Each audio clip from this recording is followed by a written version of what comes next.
So we're standing by at Hugh Ward Drive where we have a developing situation, some high water rescues having to take place. We're going to bring in Mike Ward, our Rankin County EOC Director. What are we dealing with here? All right, so we've had several calls for assistance, been trying to get people out of some homes. The water has come up pretty quickly. A few minutes ago, it actually came over the road, over Hugh Ward. The three lakes filled up over top the road. There was actually rapids going across the road, about 2.5 feet deep. It's receded some now. Fortunately, we've had a small break in the rain. But it has come up into some homes. We've had to get several people out. Actually went in and got some pets. They're trying to get a pet out now out of the backyard. So as you've seen behind me, this is our Rankin County Road Department under the leadership of Mike Harrison. Those guys have built this thing several years ago to go in and get a lot of people out at one time. And they're going back in there now to get it staged up if there's any more. They're checking on those things now. So this is a very moving target all over the county. We've got several lakes that have overtopped lots of roads, Highway 80 in Brandon, at Cross Gates, this one here just a few minutes ago.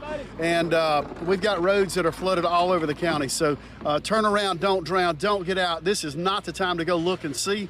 And even if you've got water that's coming up in your home, if it's not a dire situation, let's shelter in place. There's so many calls for assistance right now. We're going to have to prioritize those, and we'll shelter in place. And let's work it like that at the moment. So the Rankin County Sheriff's Department, under the leadership of Brian Bailey, he's got all of his men and women that are out here. They're running airboats, they're running john boats, they're running high water trucks. All of his investigators with their large four-wheel drive vehicles are in getting people out.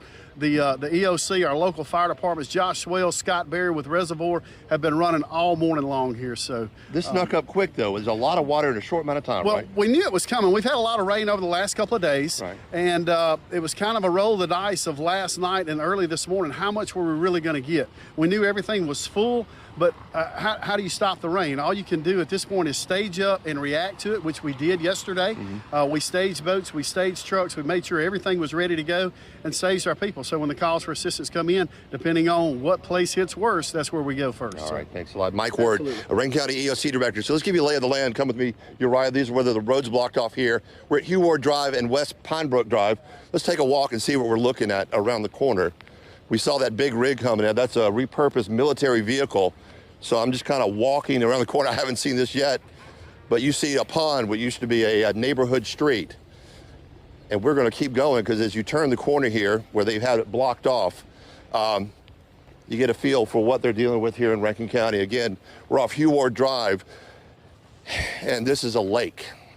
We saw a couple of families already brought out, as you can see what we're dealing with right here. That is a good 18 inches of water, I'm guessing, right there in the middle, maybe a foot or so, foot and a half.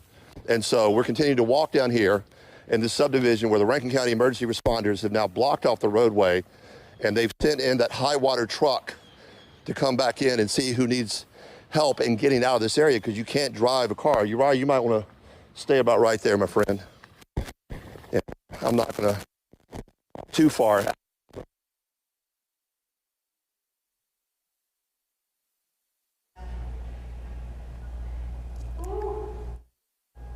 Okay, Scott. So there we go. Yeah. Hope the signal's still good on this because of wireless microphones. So anyway, here's what we're looking at. I could walk out there and be really stupid and be that reporter that goes knee deep in the water and falls over. I just don't know how deep it is. And when they talk about turn around, don't drown, that's what they're talking about. You don't want to drive up in that and try to figure out that, oh my gosh, there's 2 feet of water there you didn't know, and your car's deep 6.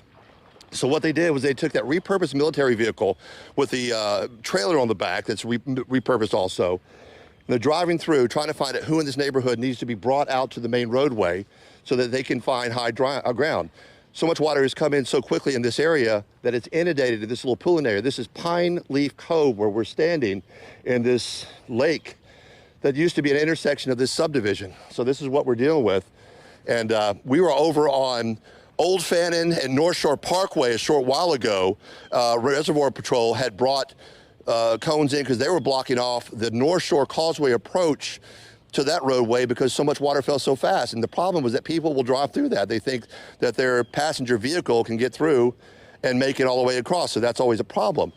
So what we got right now in this situation right here, much like we've seen up on Old Fannin and North Shore Parkway, is so much water fell so fast and it's worked its way in the drainage ponds and whatnot, but it's going to take a long time to get back. And Mike Word's joining me again as he's getting more information. Uriah, you keep showing that, and we'll talk to Mike. What do you know now? Scott, we're getting word now that the city of Brandon, I believe the name of it is Peachtree, is a retirement center, is flooding out now. From what I'm hearing, the word that I'm getting now is our Rankin County School District is sending some buses over there to help the city of Brandon and the Brandon Fire Department evacuate those citizens out of there to get them to some higher ground. I'm not real sure if this is really moving right quickly, so not sure where they're evacuating them to at this point. But as you can see, that's, you know, as the crow flies, it's 10 miles from here. So this is really a county-wide event and probably a metro area-wide event. I'm not sure what's going on outside of I know Brandon. Peachtree's right there at Old Brandon Road. Correct. At Crossgates, about Correct. what we call as far as a stone throw from Right. that area, but it's also a low-lying It is ditch very area low. right there. It is very low. So not surprising. This is just a bad deal. And we've still got, I mean, you can see the sun's trying to break out now here. So that doesn't mean it's over. We've still got a tremendous amount of rain to go. I was talking with the National Weather Service before I came up here this morning. And he said even tomorrow we could have 2 to 4 more inches on top of what we had today. We could get that tomorrow. Plus we've still got the rest of the day to go. So. And what we're dealing with here is just all that water pooled in so fast, right? Right, exactly right. So this water goes down, hits this creek, goes straight to the reservoir, and you're only as good as your weakest links. So the stack up is where it goes under spillway. It only takes so much water, so it has to take its time to recede and go through. So as you'll see, there's so many people that are, as you can see, this is one of our emergency vehicles right here. And obviously we're using these to go in and get people out. What happens a lot of times, as I think I heard you allude to just a few minutes ago, is that these people go to drive through these low-lying areas. It may not be up into a home yet, but the wave that you create, you may have just created tens of thousands of dollars worth of damage to these people's home needlessly. There was no need in it. So obviously our guys know that. They take their time. They try to make no wake whatsoever, and that's what they're doing. So that was actually our chief investigator right there, Brett McAlpin, with the Rankin County Sheriff's Department.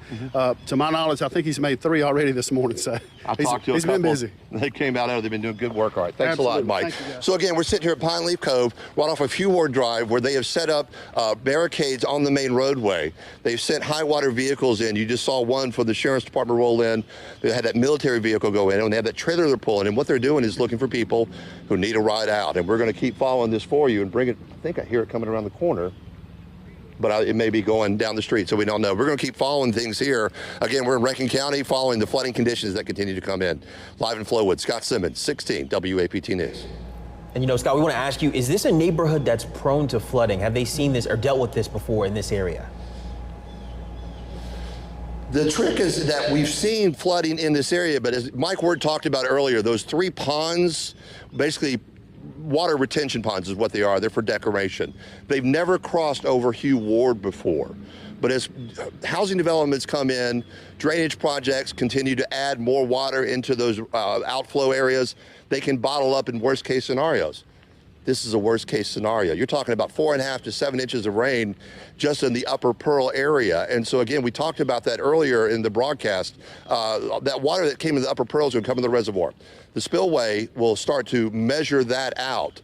Right now the outflow is about 11,000 cubic feet per second. Understand they're going to have to triple that by Friday, trying not to push out too much water. All these waters that are below the spillway are in residential areas. They can't push in the waterway because the water is so high. So it's having to meter its way in and find a way to push and shove. When it backs up in situations like this, this is the drainage system that's basically trying to work with so much rain that's really not built to handle in a short amount of time, Cecil.